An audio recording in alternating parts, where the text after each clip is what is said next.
오늘 아침을 여는 말씀은 잠언 31장 8절과 9절의 말씀입니다.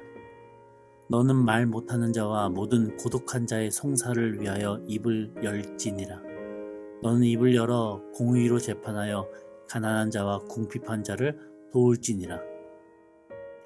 할렐루야. 오늘도 새벽을 깨워 말씀 앞으로 부르신 그 주님의 은혜가 이 자리에 모인 모든 성도님들 가운데 충만하시기를 주님의 이름으로 축원합니다. 오늘 우리가 함께 묵상할 말씀은 잠언의 마지막 장 31장입니다. 잠언 31장은 잠언 전체 흐름 속에서도 조금 특별한 장입니다. 잠언 대부분은 솔로몬이 기록한 지혜의 말씀이었죠. 근데 잠언 31장은 이렇게 시작합니다. 1절인데요. 르무엘의 왕이 어머니에게 받은 교훈이라. 르무엘이라는 사람이 쓰기는 썼는데 그의 어머니로부터 들었던 내용을 적었다는 겁니다. 여기서 등장하는 르무엘의 뜻은 하나님께 속한 사람이라는 의미인데요. 그래서 많은 학자들은 이 르무엘이 솔로몬의 또 다른 이름일 가능성이 크다라고 연구합니다. 그리고 솔로몬이 노년에 과거 어머님께서 하셨던 그 말씀을 생각하면서 적었다는 거죠. 그래서 이 잠언의 마지막 장, 이 지혜를 전하는 사람은 선지자도 아니고 제사장도 아닙니다. 사실은 왕의 어머니라고 하는 것이죠. 어머니는 아들에게 이렇게 말합니다. 2절인데요. 내 아들아, 내가 무엇을 말하랴? 내 태의 아들아, 내가 무엇을 말하랴? 여기에는 어머니의 절박한 그 마음이 담겨져 있습니다.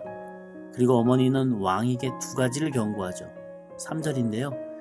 내 힘을 여자들에게 쓰지 말며 왕들을 멸망시키는 길에 행하지 말지어다. 그리고 또 4절입니다. 포도주를 마시는 것이 왕들에게 마땅하지 아니하다. 아들 왕에게 두 가지를 경고하고 있어요. 이성과 술을 조심하라는 거죠. 이건 단순히 어떤 도덕적 교훈이 아닙니다. 권력을 가진 사람이 가장 쉽고 가장 빠르게 빠질 수 있는 유혹이라고 하는 것입니다. 권력을 가지면 세상이 이렇게 말하기 시작합니다. 이제 당신은 참 특별한 사람이라고. 이제 당신은 세상 즐거움을 누릴 자격이 생겼다고. 그래서 역사를 보면 많은 왕들이 나라를 잃어버리기 전에 먼저 자기 자신을 잃어버리지 않습니까? 안타깝게도 솔로몬도 노년에 마찬가지였었습니다. 노년이 되어 자기 자신을 되돌아보니까 안타깝게도 이성과 술에 잡혀 있더라 라고 하는 것이죠. 자신이 젊었을 적 과거에 정말 왕이 되어 하나님께서 기뻐하시는 왕, 또 하나님께 듣는 마음 달라고 기도했었던 왕, 그때 어머님께서 해주셨던 그 말씀, 이 노년에 이제 와서야 회상하게 되더라 라고 하는 거예요. 그러면서 어머니의 말씀을 차용하여 기록하면서 이 나중에 자신의 후손들에게 이 세상적 기쁨에 취해 사는 것이 마땅하지 않다라고 지금 경고하고 또한 부탁하고 있더라라고 하는 거예요. 이어서 르무엘, 즉 솔로몬의 그 어머니의 말은 계속해서 이어집니다. 5절인데요. 술을 마시다가 법을 잊어버리고 모든 곤고한 자들의 송사를 굽게 할까 두려우니라. 왕이 술에 취하면 무엇이 무너집니까? 정의가 무너집니다. 편법이 생기고 편애가 생겨납니다. 올바른 재판을 할 수가 없습니다. 그러면 국민들은 삐뚤어지기 시작합니다. 그래서 어머니는 왕에게 이렇게 말하는 거예요. 8절입니다. 너는 말 못하는 자와 모든 고독한 자의 송사를 위해 입을 열지니라.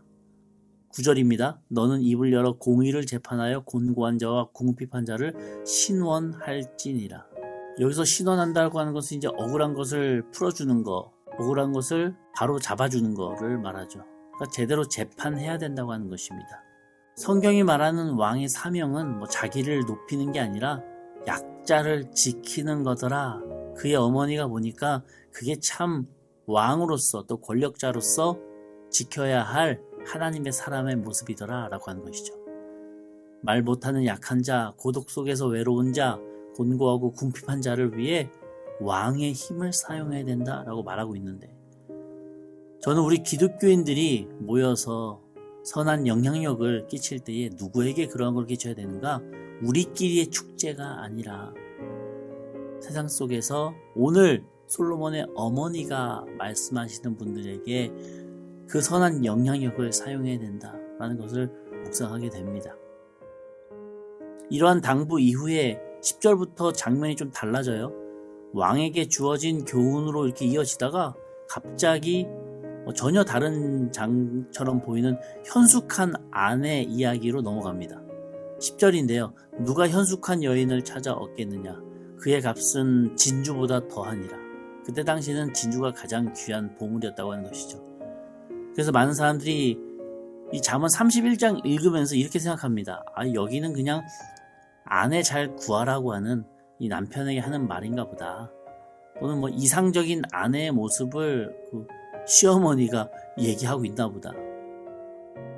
그래서 잠언 31장을 종종 현숙한 아내의 조건이라고 이해하기도 합니다. 그런데 이 잠언 1장부터 31장 전체의 흐름을 보면 참 중요한 문학적 구조가 있습니다.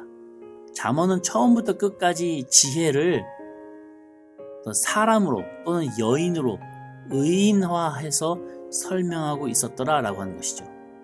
잠언 1장에 보면 이렇게 말합니다. 1장 20절인데요. 지혜가 길거리에서 부르며 광장에서 소리를 높이며 지혜를 의인화했어요. 또 잠언 9장에서도 이렇게 말합니다. 9장 1절인데요. 지혜가 그의 집을 세우고 7 기둥을 깎아 세웠으며 지혜를 사람으로 의인화했습니다. 이렇게 잠언은 계속해서 지혜를 한 여인 또는 사람의 모습으로 쭉 표현해 왔다고 하는 것이죠. 그리고 잠언 전체에서는 두 여인이 등장합니다. 한 여인은 사람을 멸망으로 이끌어가는 어리석은 여인, 잘못된 지혜라고 하는 것이고, 또 다른 한 여인은 사람을 생명으로 인도하는 거룩한 여인, 참된 지혜라고 하는 것이죠. 이러한 문학적 구조 속에서 보면 오늘 이 잠언 31장의 현숙한 여인은 단순히 이상적인 아내의 모습을 말하고 있는 것이 아니라 지혜 자체를 여성으로 의인화한 마지막 장면입니다. 31장의 여성을 지혜로 단어를 바꾸어서 읽어봐도 전혀 문제가 없어요. 다 이해가 갑니다. 그래서 잠언은 지혜의 모습을 이렇게 묘사합니다. 20절인데요.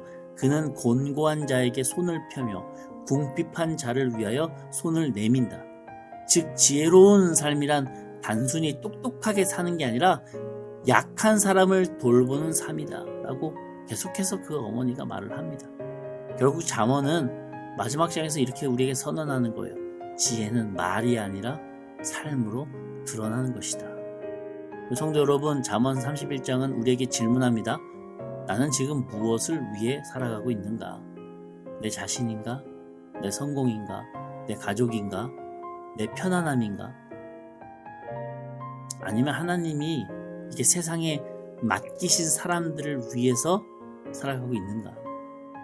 우리 기독교가 힘을 잃고 있는데 하나님께서 맡겨주신 사람들을 점점 멀리하고 우리끼리 재미있게 신앙생활을 하다 보니 점점 세상 속에서 영향력을 잃어가고 있는 것은 아닌지, 그 빛이 약해지고 있는 것은 아닌지 생각해 봅니다. 잠언 마지막에서 이렇게 성경은 말합니다. 8절에 말 못하는 자를 위해 입을 열어라. 9절에 가난한 자와 궁핍한 자를 위해 판결해라. 이게 하나님께 속한 르무엘, 그 왕, 하나님의 사람의 길이다 라고 말합니다. 이것이 지금 사순절을 살아가고 있는 예수 그리스도의 길 아니겠습니까? 예수님은 세상의 왕처럼 권력을 세상 속에서 사용하지 않으셨어요. 오히려 가난한 사람들을 위해, 죄인들을 위해서, 버림받은 사람들을 위해서 자신의 생명을 내어주셨습니다. 사순절을 살아가는 오늘 하루도 하나님께 속한 사람이 르무엘처럼 하나님의 뜻을 따라 살아가는, 또 그 안에서 나의 정체성과 하나님께서 바라시는 그 뜻 가운데 나 역시도 기쁨 누리는 저와 우리 속내를 다 되시기를 주님의 이름으로 간절히 축원합니다. 아멘. 우리 함께 기도하시겠습니다.